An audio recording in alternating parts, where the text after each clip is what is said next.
know very well by now, here I don't deal in rumors like at all. We don't really have anything to do with any rumors out there. However, what is happening right now is quite interesting because of the speed at which it has been going on. It has been very slow from the moment that it was first, let's say, announced, because it was really not announced. It was just a question that someone had posted on Twitter, and I'm talking about the Sana Amanat current working situation.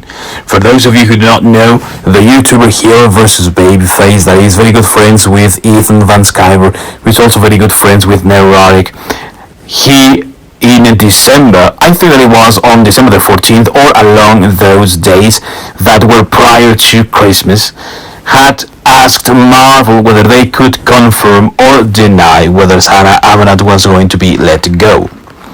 That didn't pick up any steam at all, and as you would expect, Disney did not answer, Marvel did not answer either, because they don't do those things.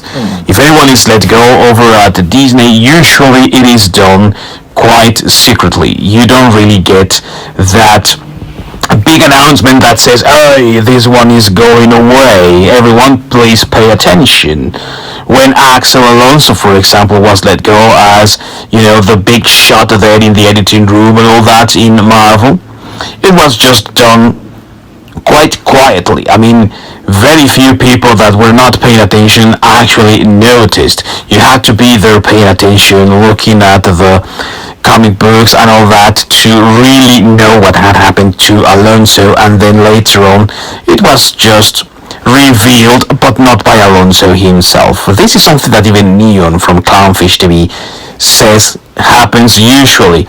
You get to have your payment, you get to have a decent severance, but you have to keep your mouth shut. So Alonso never spoke about it, and this is something similar now.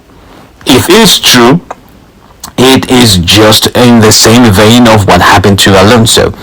Now, why this is picking up steam and why I consider this important to discuss is because, once again, heel versus babyface has mentioned in a Twitter that there are some allegations of misconduct. So there is something like unprofessional behavior, right? Considering that she is the vice president of content and creation or something along those lines, because also the position was sort of created for her.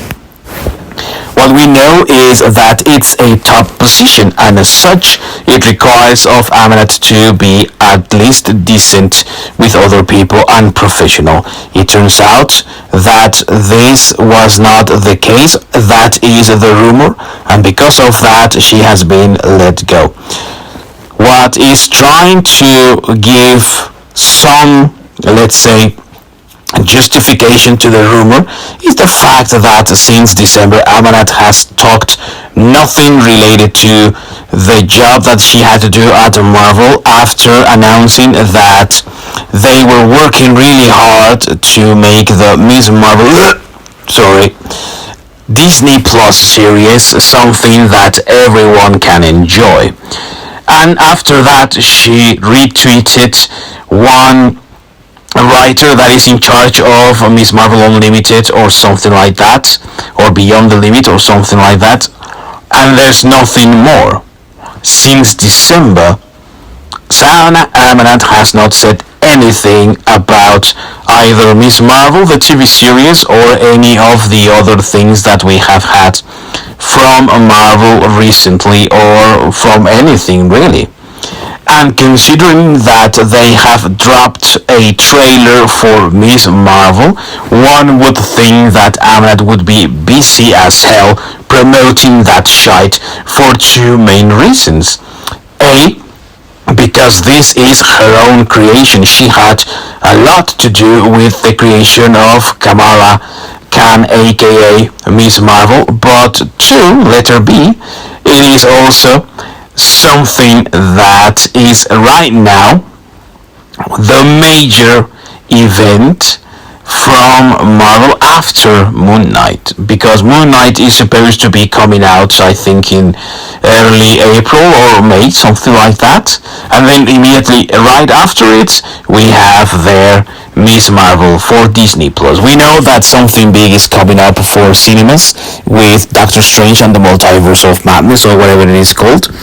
But in terms of Disney Plus, well, this is the next big thing, and we don't have anything at all from Sana Amanat that is promoting this, and especially considering that it's her quote-unquote little baby, right? This has led many to believe that the rumor is true and that Amanat was in fact let go from the company.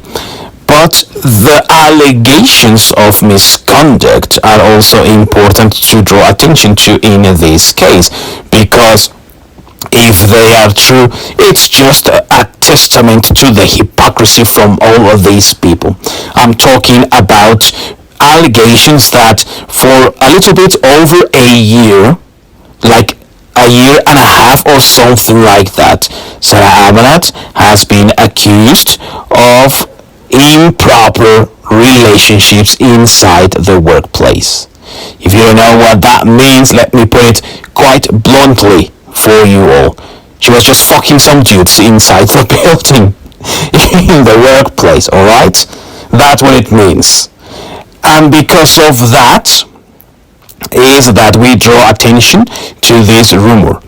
Let me remind you that at the beginning of 2020, or in the middle of 2020, but right after the pandemic hit hard, took a really hard turn and everyone was on lockdown and all, those imbeciles at the comic book industry, the mainstream comic book industry, preached this idiotic sort of Me Too, right?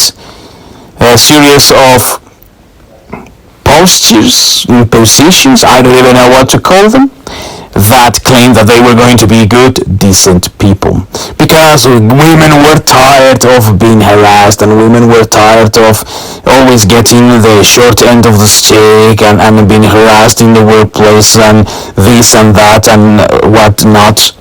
And the reality is that we have here this accusation against Sana Amanat that she was in fact doing something like this. Do you see the hypocrisy of this? If this is true, the hypocrisy is just huge, and it is testament to what sort of crappy people these individuals really are. It doesn't have to do with you being a man, or it doesn't have to do anything with you being a woman or whatever you identify as. It has to do with people and their values and their morals as well. So if they have to take that pledge that they are going to be decent people, it means shite when someone that also advocated for, Me Too and women empowerment and all that idiotic bullshit, because that's what it was.